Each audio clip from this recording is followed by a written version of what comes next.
بالآیات والذکر الحکیم طفا خصوصاً على افضلهم وخاتم النبیین محمد الامین وعلى آلہ وصحبہ اجمعین اما بعد فاعوذ باللہ من الشیطان الرجیم بسم اللہ الرحمن الرحیم ما صاب من مصیبت الا باذن اللہ ومن یؤمن باللہ یہد قلبہ واللہ بکل شیء علیم وَأَطِيعُوا اللَّهَ وَأَطِيعُوا الرَّسُولَ فَإِن تَوَلَّيْتُمْ فَإِنَّمَا عَلَى رَسُولِنَا الْبَلَاغُ الْمُبِينُ اللَّهُ لَا إِلَهَ إِلَّا هُوَ وَعَلَى اللَّهِ فَلْيَتَوَكَّلِ الْمُؤْمِنُونَ يَا أَيُّهَا الَّذِينَ آمَنُوا إِنَّ مِنْ أَزْوَاجِكُمْ وَأَوْلَادِكُمْ عَدُوًّا لَكُمْ فَاحْذَرُوهُمْ وَإِن تَعْفُوا وَتَصْفَحُوا وَتَغْفِرُوا فَإِنَّ اللَّهَ غَفُورٌ رَحِيمٌ انما اموالکم واولادکم فتنہ واللہ عندہ اجر عظیم صدق اللہ العظیم۔ ایمان حقیقی کے ثمرات کا جو بیان ان مجالس میں ہو رہا ہے اس کی تفصیل پہلے دن یہ عرض کر دی گئی تھی۔ ان میں سے کچھ ثمرات باطنی ہیں، انسان کی نفسیات میں، اس کی سوچ میں، نقطہ نظر میں، مینٹل ایٹیچیوڈ میں کیا تبدیلی آ جانی چاہیے، اور ان میں سے ایک ہے انسان کے عمل میں ظاہری اعتبار سے کیا انقلاب برپا ہونا چاہیے۔ جو باطنی ثمرات ہے یہ دو کے دو جوڑوں کی شکل میں آیا ہے۔ ایک جوڑا راضی برضائے رب، تسلیم و رضا، اور نمبر دو توکل علی اللہ۔ آج ہم دوسرے جوڑے پر گفتگو کر رہے ہیں، اس لیے کہ ہر فرد جہاں وہ اپنی ذات میں ایک فرد ہے وہاں وہ یقیناً اس دنیا میں سلسلہ اسباب و وسائل میں بھی جکڑا ہوا ہے، اور رشتہ و پیوند جسے اقبال نے کہا اس کے اندر بھی منسلک ہے۔ کسی کا وہ بیٹا ہے، کسی کا وہ شوہر ہے، کسی کا وہ باپ ہے، کسی کا وہ بھائی ہے، وہ خاتون ہے، کسی کی وہ بیوی ہے، کسی کی وہ بیٹی ہے، کسی کی وہ بہن ہے، کسی کی وہ ماں ہے۔ ہر انسان، پھر یہ کہ وہ دائرے اس کے اندر بڑھتے چلے جائیں گے، پھر کنبہ ہے، قبیلہ ہے، خاندان ہے، قوم ہے، پوری نوع انسانی ہے۔ یہ جو اب دوسرے رخ سے کیا تبدیلی آنی چاہیے، دو آیات نہایت جامع، اور یہاں بھی میں یہ عرض کرنے پر مجبور ہوں، قرآن مجید کا جو اعجاز ہے اس سورہ تغابن میں ایک تو خاص اس طور سے بہت ظاہر ہوا ہے، نظم کلام، ربط کلام، سائنٹیفک ترتیب، اور ایک یہ کہ یہ جو آیت اب ہم پڑھنے لگے ہیں اس میں جو توازن ہمارے سامنے آتا ہے، واقعہ یہ ہے کہ وہ کسی انسان کے لیے ناممکن ہے کہ وہ اپنی سوچ میں وہ توازن پیدا کر سکے۔ کہنا پڑتا ہے کہ اللہ کا کلام۔ علامہ اقبال کا میں نے وہ مصرع آپ کو اس اعتبار سے کئی مرتبہ سنا دیا ہے، یہ مال و دولت دنیا یہ رشتہ و پیوند، بتانے وہم و گما لا الہ الا اللہ۔ آپ یوں سمجھیے کہ آج کا ہمارا مطالعہ قرآن در حقیقت ایک اعتبار سے یوں کہا جا سکتا ہے کہ اس کا خلاصہ، اس کا لب لباب اس شعر کے اندر موجود ہے۔ پہلے رشتہ و پیوند کو لیجئے۔ اس رشتہ و پیوند میں جیسا کہ میں نے کل عرض کیا تھا، ویسے تو یہ کہ آپ والدین کی محبت کے کتنے ہی گن گائیں، حقیقت یہ ہے اصل محبتیں دو ہیں جن سے اونچی کوئی محبت نہیں۔ والدین کا اس کا حسن سلوک ہو، ان کا ادب ہو، احترام ہو، یہ بالکل علیحدہ بات ہے۔ محبت جس کو کہتے ہیں، طبعی فطری محبت، وہ شوہر کے لیے بیوی، بیوی کے لیے شوہر، ازواج اور اولاد، یہ اللہ تعالیٰ کا وہ قانون ہے۔ اگر اتنی شدید محبت نہ ہو تو اولاد کی پرورش ہو ہی نہیں سکتی۔ اتنی باہمی شدید محبت نہ ہو، جیسا کہ آتا جعلنا بینکم المودۃ، یہ شوہر اور بیوی میں محبت اور الفت اور مودت جو باہمی پیدا کر دیتا ہے، اللہ نے اپنی عظیم نشانیوں میں اس کو شمار کیا ہے۔ ومن آیاتہ، یہ اس کی آیات میں سے۔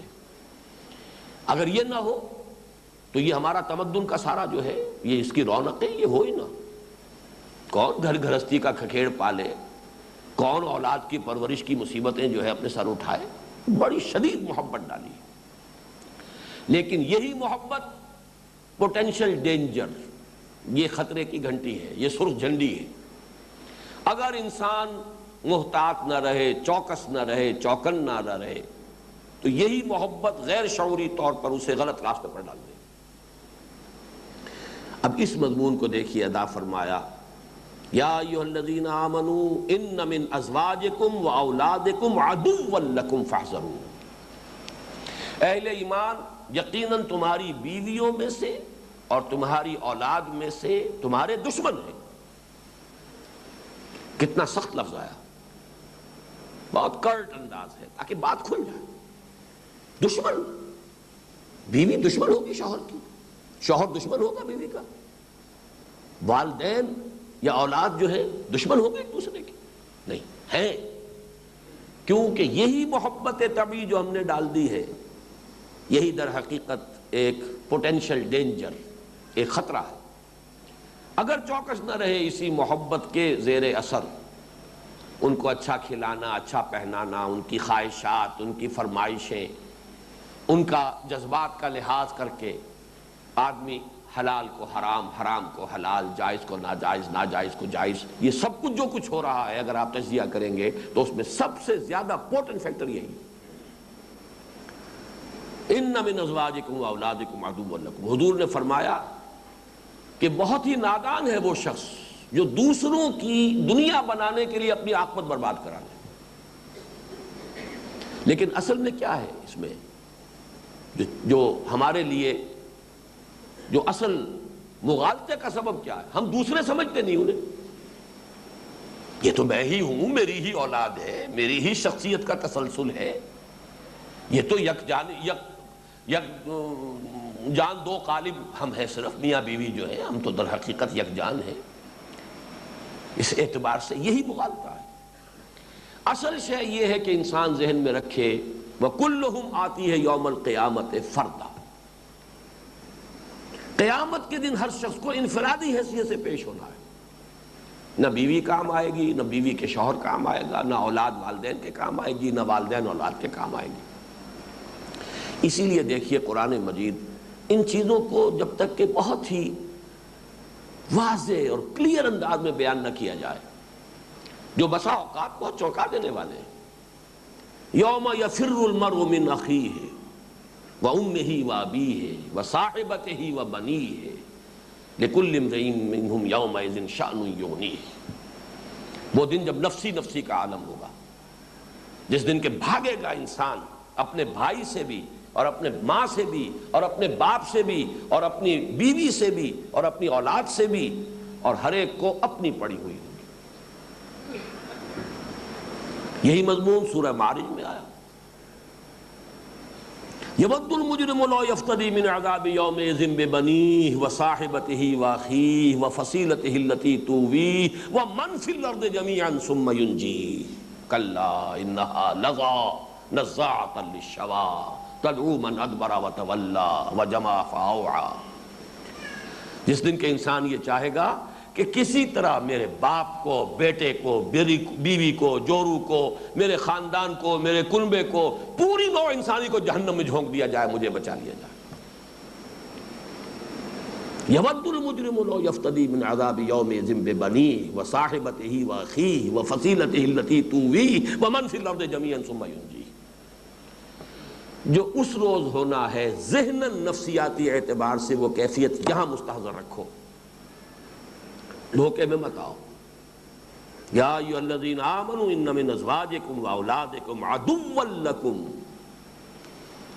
فاحذروہم. ان سے بچو. حذر کہتے ہیں تحفظ کو، اسی لیے ڈھال کو کہا ہے خذوا حذرکم، اپنی ڈھالیں اپنے پاس رکھا کرو. نماز پڑھتے ہوئے بھی حالت جنگ جب ہو تو یہ ہے کہ باقی سارا اسلحہ تو نہیں لیکن ڈھال موجود رکھو، اچانک حملہ ہو سکتا ہے. تم یہ اصل میں یہ پھر جیسا کہ میں عرض کر رہا ہوں یہ ایک مینٹل ایٹیچیوڈ ہے. اس کا نتیجہ کیا نکلنا چاہیے؟ جس کو جو کچھ دیا جائے اس کا حق سمجھ کر دیا جائے، ادائے حقوق ہو، محبت کے تابع نہ ہو. یہ بھی بڑا مشکل کام ہے. پل صراط ہے، اولاد کے حقوق ہیں، ادا کرو.